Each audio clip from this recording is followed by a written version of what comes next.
Ayan at gagawin natin yung motor niya ngayon. Papalitan natin ng headlight tsaka tapalodo. Ayos? Tama? Oo. Ay, panda rin mo nga. Ayun. Ito mga kadate yung binalitan niya. Kaya nagpalit na siya kasi wala na, warak na. Basag na.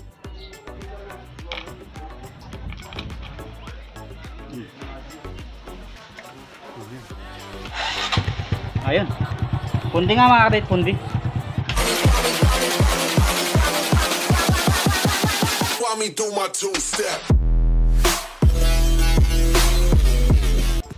Yo, what's up mga kadate? Ayan, welcome back dito sa ating YouTube channel at may maaga tayong bisita. Kanina ko pa hihintayin eh. Akala ko alas 6 eh nandito na. Aga kong gumising. Ayan at gagawin natin yung motor niya ngayon. Papalitan natin ng headlight tsaka tapalodo. Yung nasabi natin sa ating unboxing kanina. Tingnan nyo ito eh. Ayan, tapalodo, pula.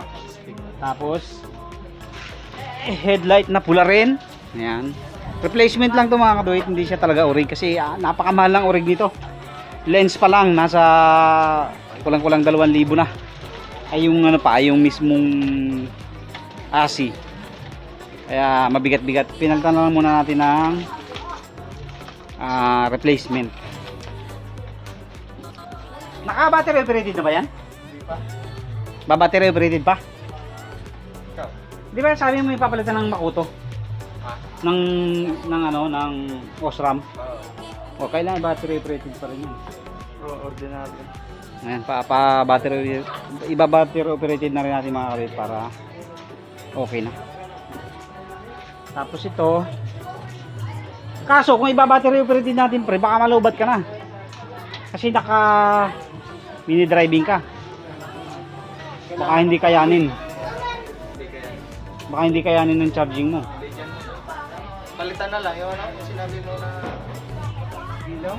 Palitan natin. Rectifier? Hindi. Full wave yun. Kaya niya, ipo-full wave. Ay, sabay pa yun ata. Full wave. Sabagay, wala namang problema yan. Hindi mo naman yata lagi ginagamit yung mini driving mo eh. Hindi, pwede na yan. Pag nalubat na lang, saka na lang natin gawa ng paraan pag full wave na lang natin. Hindi, pag naka-headlight naman ako, hindi ko na gamitin. So yan, papalitan muna natin ng tapalodo.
Kabit na natin yung headlight.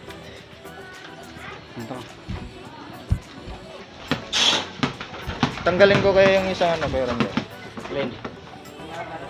Kapasitor kami pero ano ka na? Isang.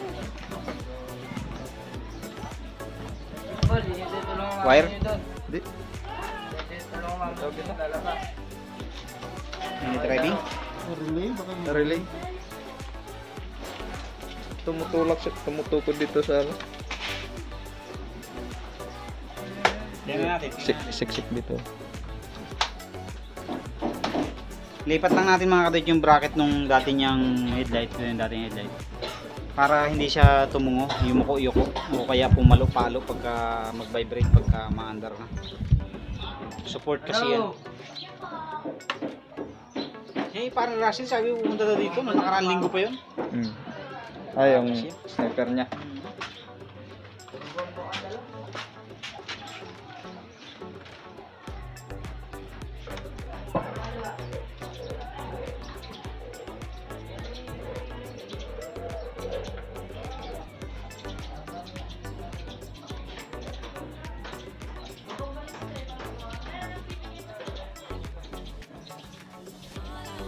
Tinisting mo na ba yung signal light niyan? Baliktad.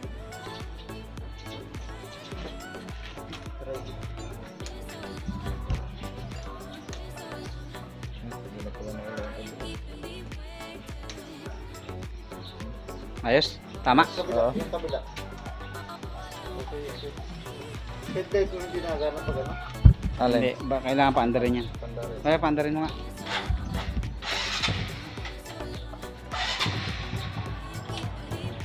Ayun. Ayos. Maliwanag pa naman yan dahil bago yan. Nagmukhang bago ulit. Ayun lang tapaludo. Hindi maganda ang kulay. Iba kasi ang gumawa niyan, siyempre magkaibang factory. Kaya hindi ganun kaganda ang kulay. Hindi pantay. Kaysa basag. Basag. So yan nakakadate at kabit na ni Philip yung signal light. Ito. Lipat dito. Pasok na konti.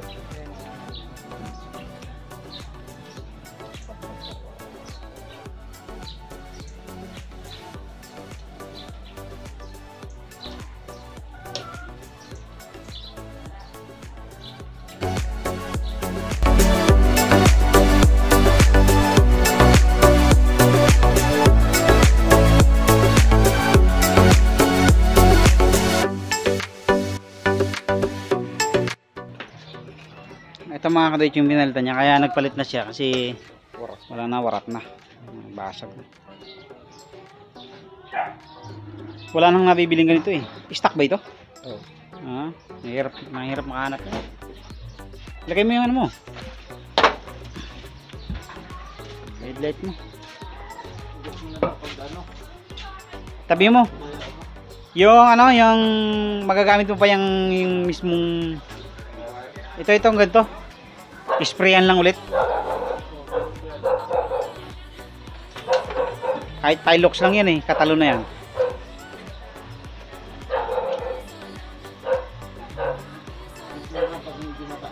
Adjust mo na lang pre.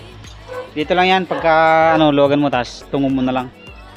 So yan, ito na yung look niya ngayon mga kabit. Hindi ko pala nakuhanan yung look kanina before kasi busy tayo sa paggagawa ng ating project. Ito yung natapos natin project.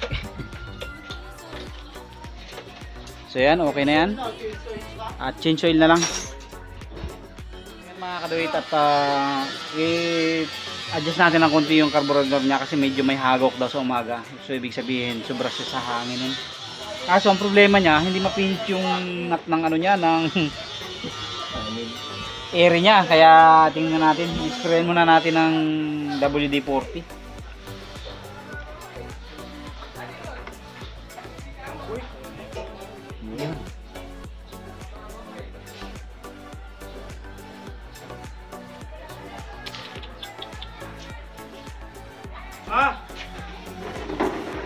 Bumalik na.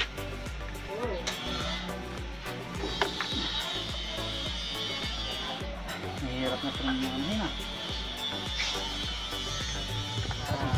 i-chock na lang natin mga kaduit kasi mahirap tanggalin yung niya, air niya, baka mabungi yung screw. So lang natin, in-spray na lang natin para medyo lumambot yung dumi. Ang gagawin natin, chuchok na lang natin para mawala yung dumi.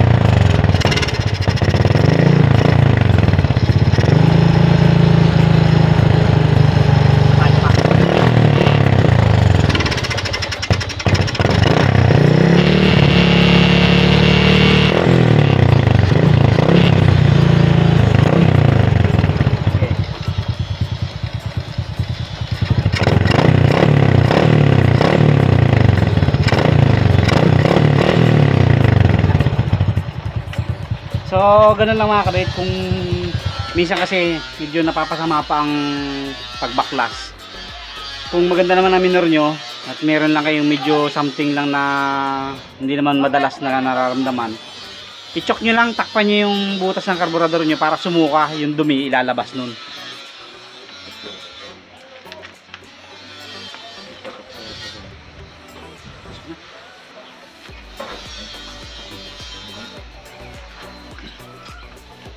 So, ganun lang para mas sumuka ng sumuka yung mga ano natin, mga first aid kumbaga. Yung mga turo sa atin ng mga dati nating kaibigang mekaniko pa sa kotse. Sa charade natin dati. Mga turo ng mga veterans move yun. Sa ano ko naman, sa pakiramdam ko naman, okay pa naman yung karburador niya, hindi pa naman ganun ka dumi. Kasi naka-filter pa rin siya, yun nga lang, improvised filter na. Pero may airbox pa rin, kaya hindi pa naman talaga yung dudumi ng madumi. Unlike ng mga open carb talaga, na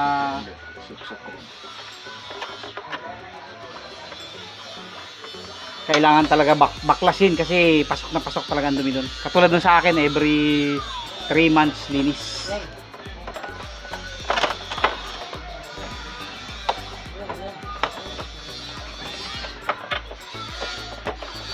Wala.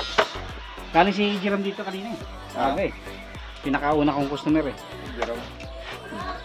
Kaya binta niya isa rin lang. Eh, bumaba daw ang presyo eh. Hindi niya binigay. Eh, testing nga ulit pre, andar ulit. Tapos testingin mo yung ilaw ulit.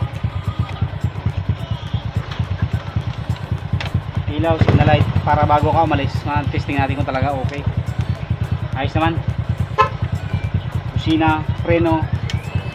Wala. Mga kapatid, kaya nagpa-check din to kasi uwi sila lang Nueva Ecija dahil na-jokil ang lolo ng kanyang misis. Kaya lagay mo na pre doon. Yung brake light niya hindi na gumagana, so ayusin natin. Palitan natin ang bulb. Ayan, at dito naman tayo sa tail light. Testing yung mga pre. Ano yun natin? Hindi raw umiilaw yung brake light niya. Tail light lang mayroon.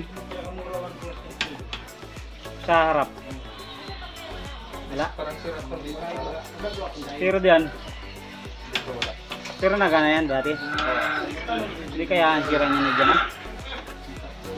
Ay pundi.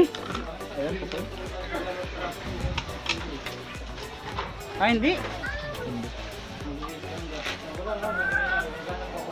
Testing. Lagyan mo, ano. Okay. Wala, hindi dyan. Ayun, nagana. Oh, yun. Oh. Ito yung isa. Sige nga. Sige nga.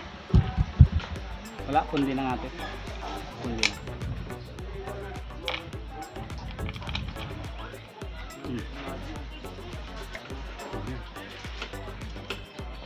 Meron na. Tignan mo.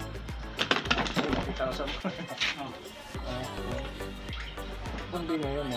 Yung ano mo, paanda rin mga testing. Ayun. Pundi nga mga kapatid, pundi. Ayun. Ang bumili niya kasi umitim na yun. Hindi pa siya putol pero yung parang coil niya, wala na. Straight na lang.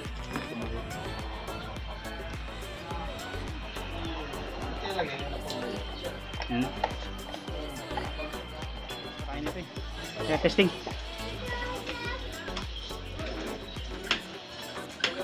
Buhay makina. Ayun o. So yun mga kadit, okay na ito. Nakapagpalit na tayo ng headlight, front fender, change oil, and then tail light. So yun, at babiyahin naman siya ng Nueva Ecija ngayong araw. Maraming salamat kay parang Alvin. Ingat sa biyahe pre. Tandaan lang kayo. Condolence sa family ng misis mo. At kung bago ka pa lamang dito sa ating YouTube channel, huwag mo naman kalimutang i-like, i-share, mag-comment ka na rin, hit ang subscribe and bell button para updated kayo sa aking mga susunod na video. Shoutout nga pala sa mga tropang pidyan, tropang tulpo. Tropang tulpo ng warehouse. God bless, God bless.